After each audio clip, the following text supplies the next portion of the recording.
So I have a confession to make. This is not Switzerland. And welcome to the Sunday morning rant. This is not Sunday and it's not the morning. So I failed on all accounts. The reason why this is not on the balcony of the hotel in Switzerland, or actually where I did record it was actually in the bar in the hotel in Switzerland, is because when I came to Geneva Airport yesterday to edit the video and post the video onto YouTube, I managed to completely fudge the sound. So you got me sitting in the bar, waving my hands about, talking to the camera about things, and you couldn't hear me. And when I tried to adjust the audio levels in the editing software I use, it came up with a whole heap of distortion. I just couldn't clean it up. So in the end I just gave up and thought I would do it again when I got home. And I didn't get home yesterday until rather late, so this happens to be Monday, not Sunday. But it is the Monday morning rant, evening rant, whatever. Anyway, there have been quite a few comments on the channel over the last couple of weeks. And I've reached a milestone in subscribers as well. Well, hey! Now my channel is quite modest. I don't sort of promote to have thousands of subscribers, but it's quite nice to actually reach 100. So we reached 100 on Saturday, I think it was. So that's quite good. And then I get things from YouTube saying you've got 100 subscribers. Woohoo! Still got quite a way to go. There's quite a lot of music channels out there, or channels like this that have 1,000. So that's the next milestone, is 500 and 1,000, and we keep marching on. But hey, we'll see where we go. The other thing you'll notice is I'm wearing my glasses again, whereas I've been wearing contacts the last 2 weeks,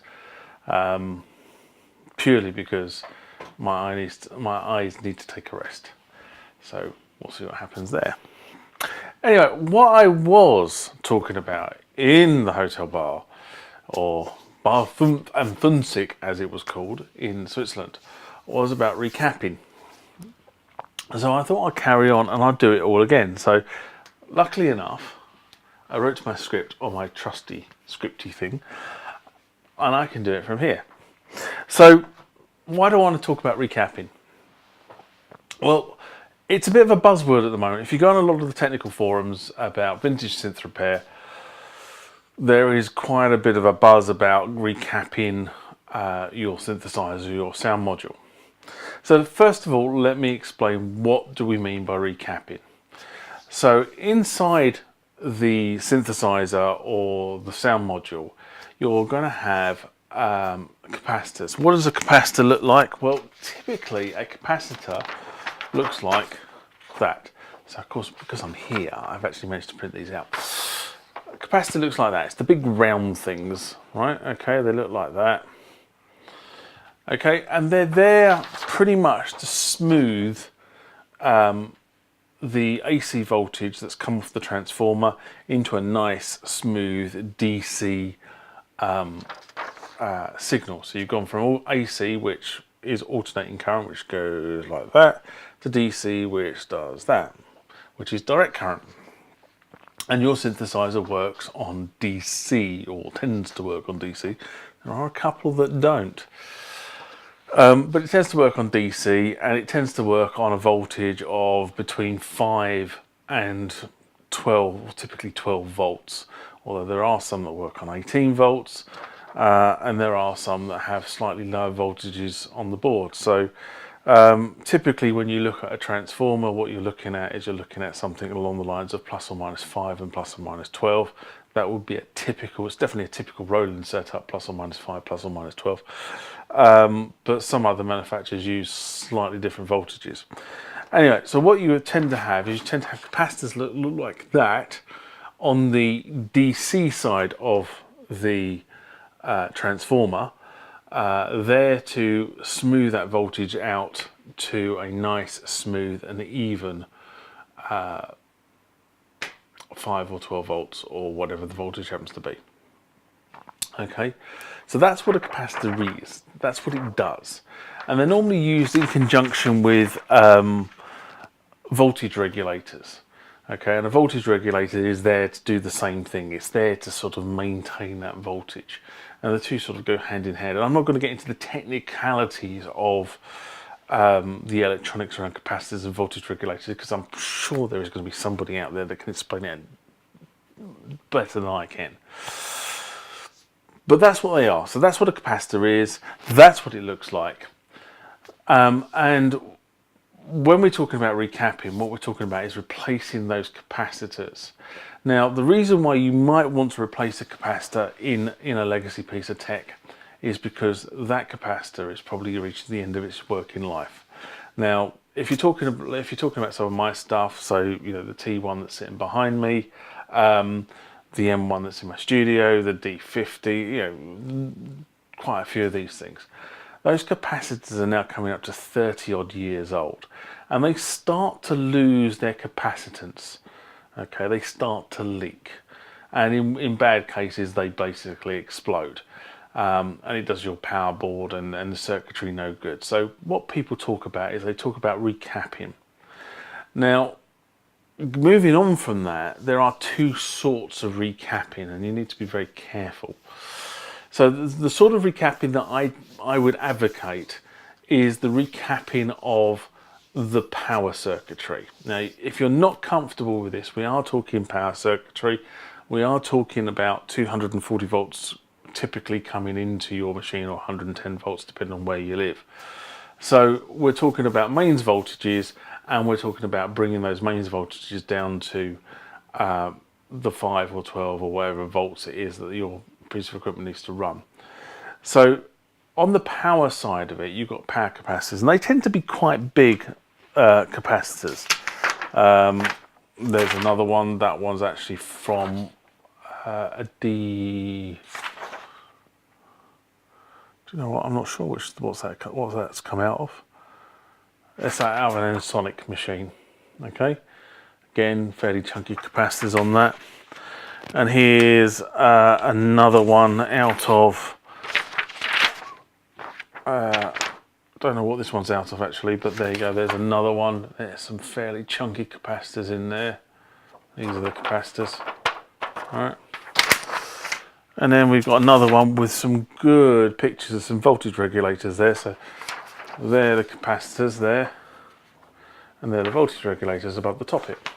And typically a voltage regulator will be screwed to a piece of metal.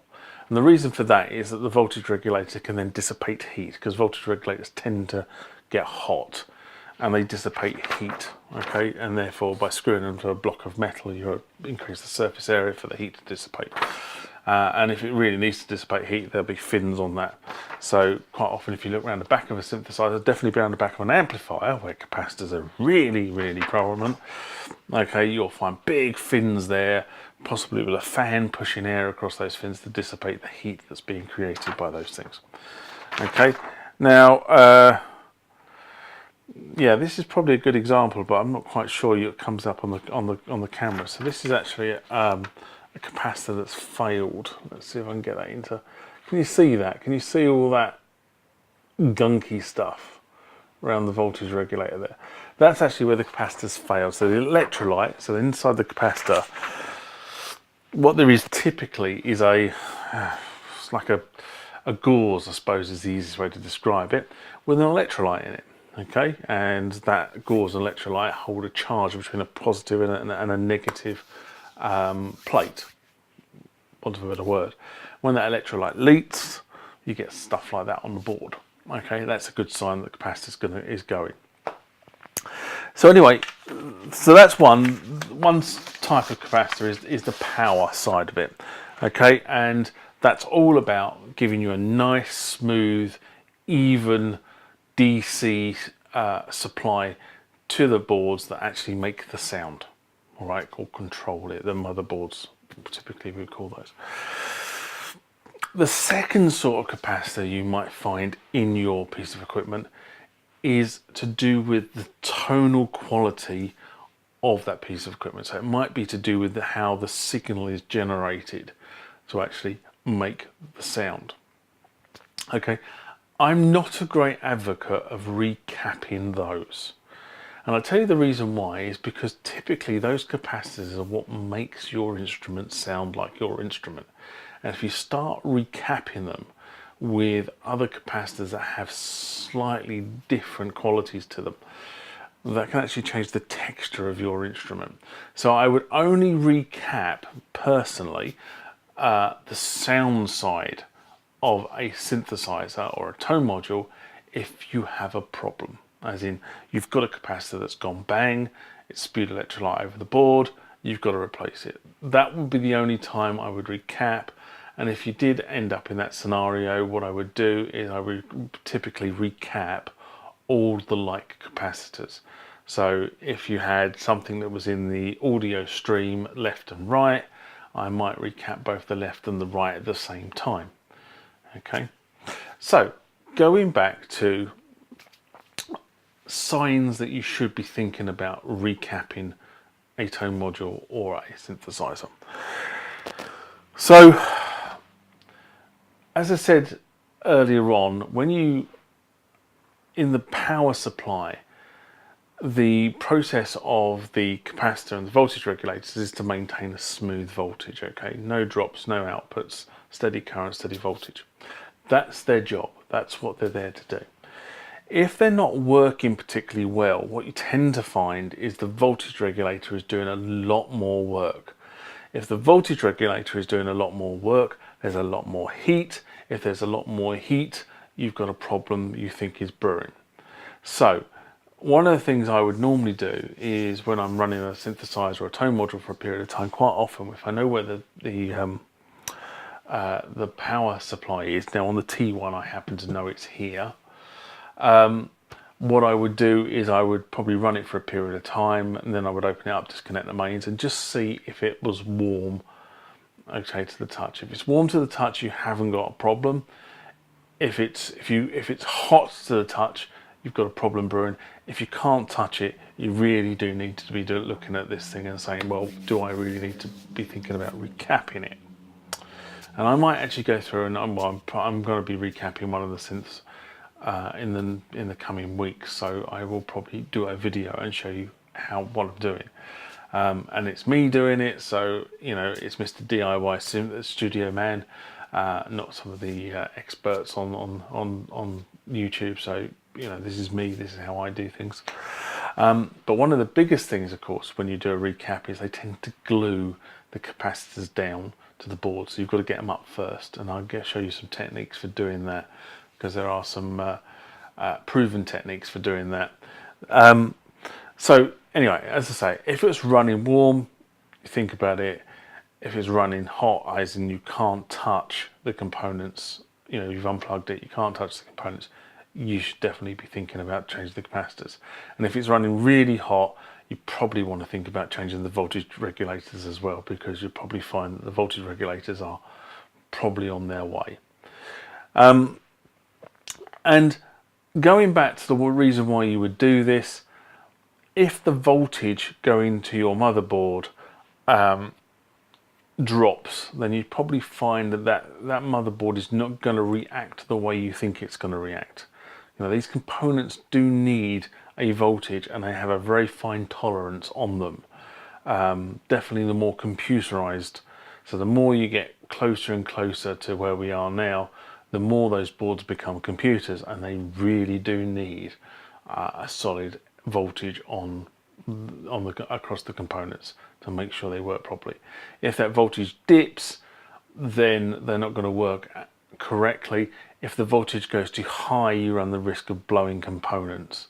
Okay, and with legacy tech, as you probably well know, if you've got something that's gone wrong, it's an absolute pain in the rear end to try and get replacement parts. There are companies out there that are, you know, that do replacement parts. Synth is one of them, for the original pieces of kit, but it is incredibly hard. So if you don't have to replace it, you know, if you can do the preventative maintenance on the synthesizer as it currently is, do it.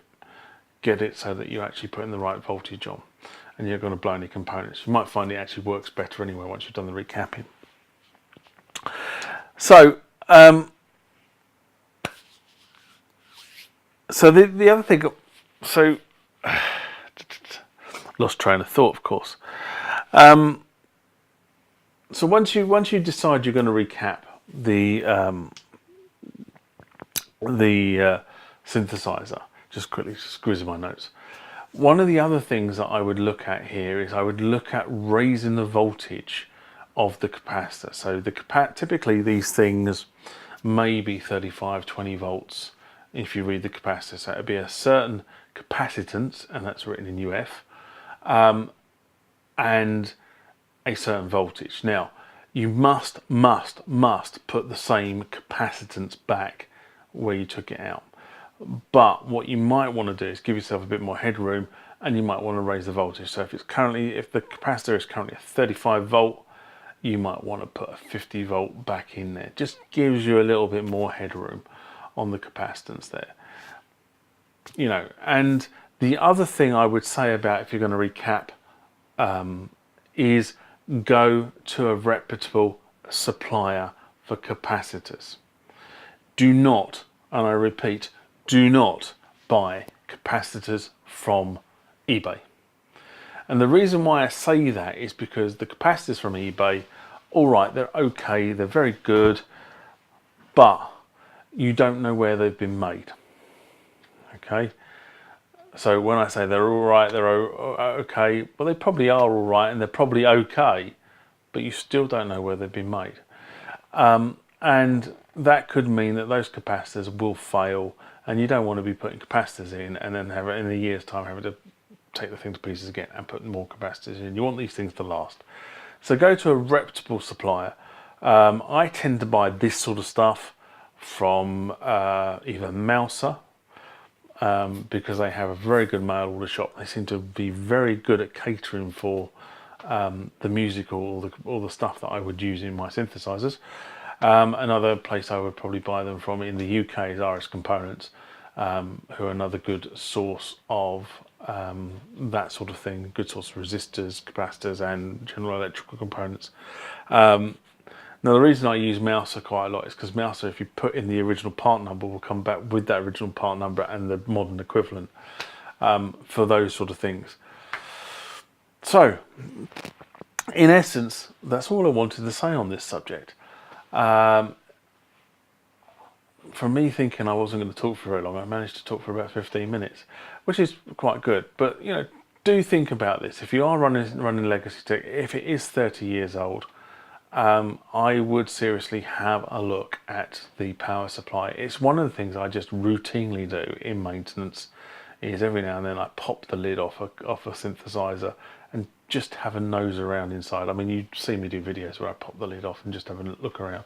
Well, quite often I do that after I've been running something for a while, just so that I understand if it's getting hot.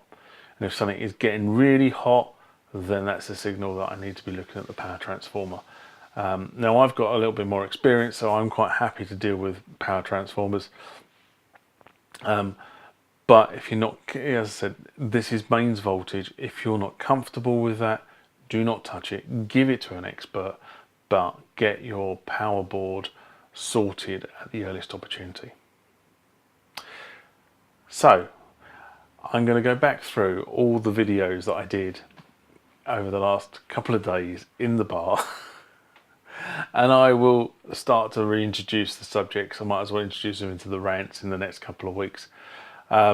Purely because I thought I actually came up with some quite good ideas, because I wasn't in the studio, of things to talk to you guys about, and then I just hashed the audio on them. So I do apologise for that. It would have been a far nicer scenery just to see me in the bar with the Alps in the background, but it was, alas, not meant to be. Anyway, till next week. Sayonara. Take care of yourself. Bye bye. If you like the contents of this video, please give it a thumbs up. Apparently it helps the channel and allows other people to find this video a lot quicker. I'm sure by now, if you didn't like the contents of this video, you've already given me a thumbs down. If you want to be notified about future videos that are added to the channel, hit the subscribe button that should be appearing about here.